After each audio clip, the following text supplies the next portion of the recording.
Once at Barbara's, Imari influenced the older couple, and Charles and Betty pleasantly greeted Amelia, Emily, and Imari. Amelia was enchanted by them, and they were thoroughly enchanted by her as well. Her darling will return soon. A short 30-minute drive later, both Emily and Imari arrived at the twins' sprawling, beautifully refurbished, previously fire-damaged property. It felt like only days ago that Emily walked into the grounds and learned firsthand of the alternate life her loving and devoted husband had built without her and without little Donald.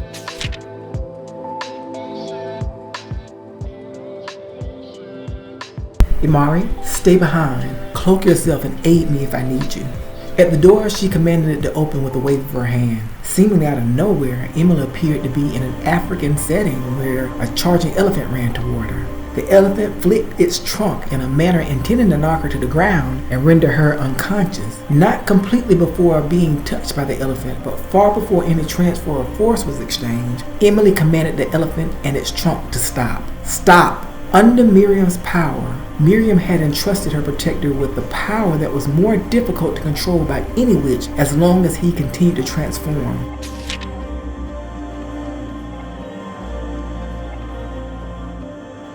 He then took on the form of a constrictor. He quickly wrapped his body around her hand and moved onto her arm and body in lightning-like speed. The constrictor took a bite at Emily's neck. Emily yelled in pain and gave way to the weight of the 60-pound boa constrictor and slowly dropped to her knees. The constrictor lunged in for a second blow. It had successfully struck her the first time. Before he could complete his second bite, the boa began to turn black. At first it was its fangs, then its face turned black, then its scales started to flake off. His body began to burn like embers of cold on uncovered flesh. The boa had to slowly retreat.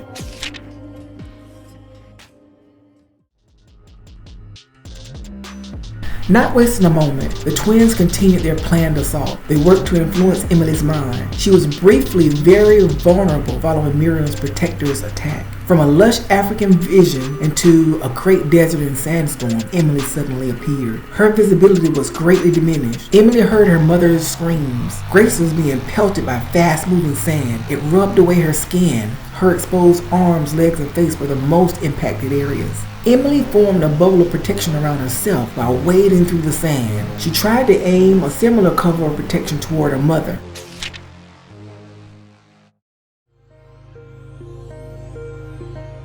Emily knew that this attack was not just in her head. She sensed the physical pain Grace was in and that she was enduring back in Connecticut. It turns out that Grace was currently in the midst of a freakish accident in her kitchen where a series of mistakes had resulted in searing grease being flicked onto her arms, her hands, her legs, and her face, and she was in severe pain. "Hold on, Mom! Hold on!"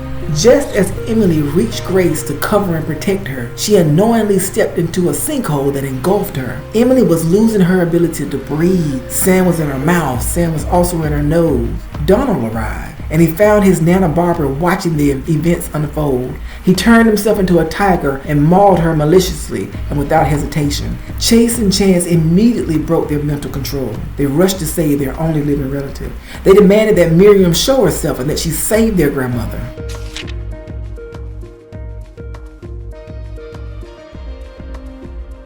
Donald rushed over to the pool, which was where Chase and Chance led Emily.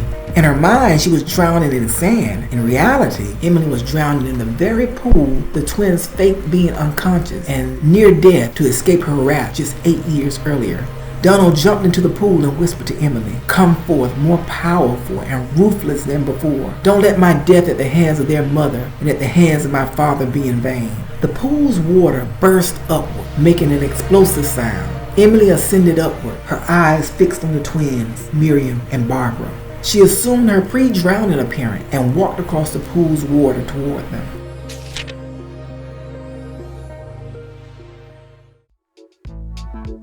Miriam's protector recovered from the toxins he ingested and ran to attack Emily. Without missing a beat, a youthful and powerful Donald began the battle of his life. Empowered and imbued with a power only wrought by a black-heart witch, those two furiously fought.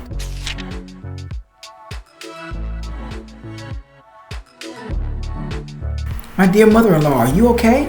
Chase tried to overtake Emily's mind.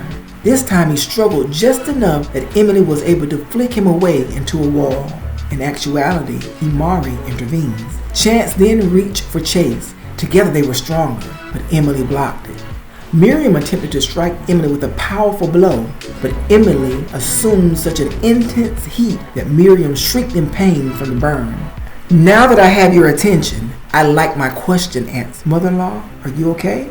Emily, I've learned some very incriminating and inflammatory things about you. You killed my son. He was my only child. You had no right to his life, and for that, you will be damned. Barbara, you've loved me unconditionally. You always have. You must know all the facts so you can indiscriminately make your own and form your own opinion. Those beautiful boys over there, they're Stanley's. While espousing love to me, he created another family more pleasing to your dead husband, who I learned despised me. Your husband was ashamed of me, as was your son. Chase and Chance were just 2 years younger than my Donald. Your son's lover, Ellen, she injured me. She killed little Donald and nearly killed my mother and Amelia. Emily, I loved you without compromise. And sure, it sounds like my son was a scoundrel, and it appears my husband was too. But you don't get to take his life. Shut up. Shut up! My son will never know love or live as these boys are. I've decided. They will suffer and they will die. You can choose whichever you desire when I'm complete.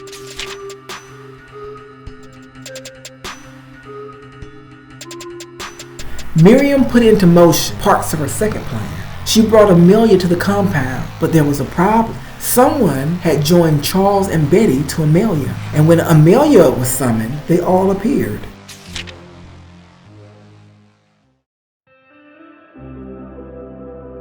Emily continued to verbally reprimand and justify her position to Barbara. Emily looked away from Barbara and spoke. Stop breathing. Suddenly, Miriam's protector struggled for breath. Donald gave him a final blow out of spite and walked to Emily's side. Donald then turned himself into his most common form. It was one that Barbara loved dearly. The cat left Emily's side and then walked in Barbara's direction. He purred once he was beside her. Then he transformed himself into his human form. It was all so painful for Emily to see and watch. Speak, my son. Use your own voice and speak.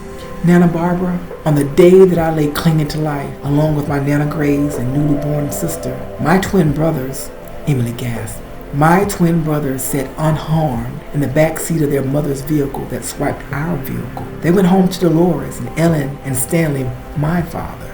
They were lovingly held while I fought to cling to life. I waited and I hoped for my father to hold my hand in the fight with me. I lost the fight to be and the fight to exist. I lost the fight to be a single being. I was 12 years old. Today, I would be 20 years old. Not only did my father abandon me, he later showed his disdain for me as he squeezed the life from my body a second time in a cathedral parking lot to allow my brothers ample time to run away and to escape. Nana, I love you. Surely you must sympathize with me in my mother's grief. She buried me way too soon.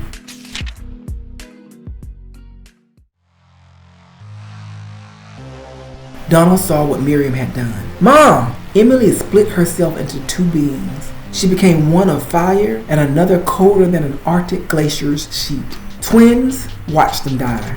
It'll be one of your last memories. In an instant, Charles was on fire and quickly consumed in flames, and Betty was frozen until she broke into several pieces. Chase and Chance had no time to internalize this horrific occurrence. They instead used their acutely painful experience to cause their greatest affectation. A likeness of Emily's father-in-law pushing Amelia into a lake of fire appeared. Emily assumed her singular form and lunged toward Amelia with no regard for her life or well-being. Then Miriam conjured spear after spear and hurled them at Emily. Emily felt no pain. Her only thought was to save her only living child. One of those spears nicked Emily's heart.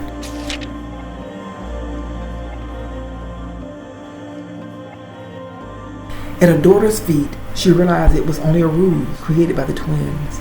It seems the twins proved that they were indeed a proper rival. With my last breath, you both will be protected. Emily cast a protection spell, and then she died. All was quiet. Amelia, without a tear, reached down and gently rubbed her mother's face and knelt down and kissed her gently, while Donald wailed in pain and wailed in grief. Chase, Chance, and Miriam, they were victorious.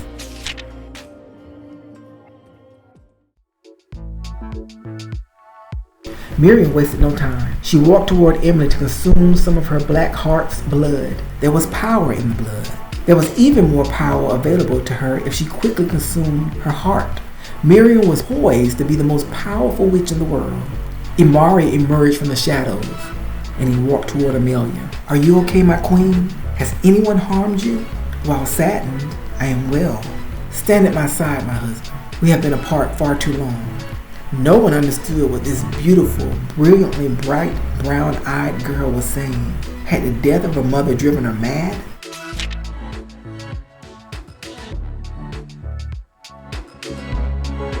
Miriam, Miriam, Miriam.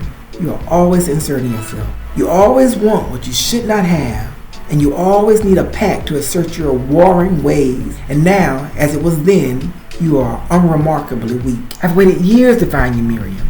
When I learned that I did not burn you nearly enough, I cried oceans of tears. I knew we would meet again, so I patiently waited until you'd show your weak, pathetic face. It's no coincidence that I was reborn to a father of yellow eyes. I needed to add that elusive ability to my own. As I departed my land that day, my love and I took your place, and we changed the world in the wake of your team's visit to my country. We gave your legacy a horrible name and partook of every great spoil. This brought me some joy. There was a measure of peace found in revenge. This was all dashed when I realized that I did not kill you as thoroughly as you killed my family. Miriam gasped.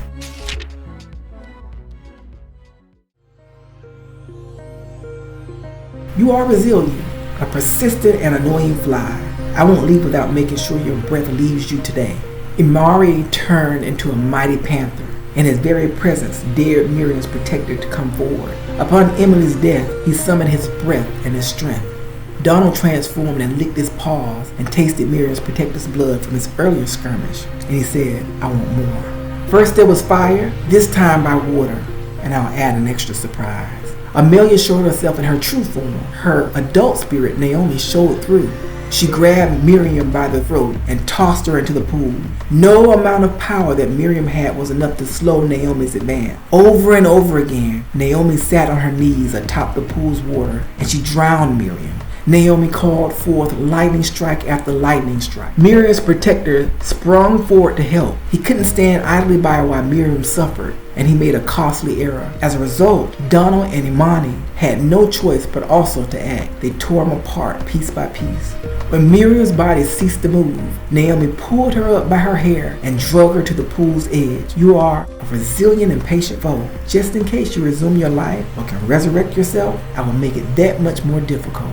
Naomi thought back on her African family's death, and then she called forth a circular glass patio tabletop and slung it at Miriam's neck. Miriam's body rolled to one side, and the glass shattered against the stone wall in the opposite direction.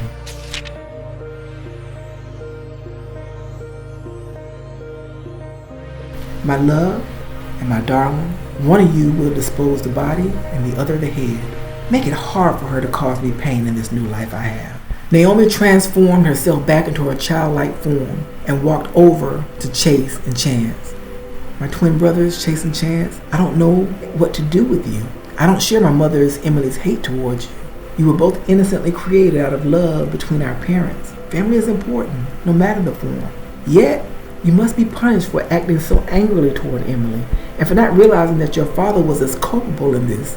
She was going to kill one of you and remove the eyes of the other, so I will.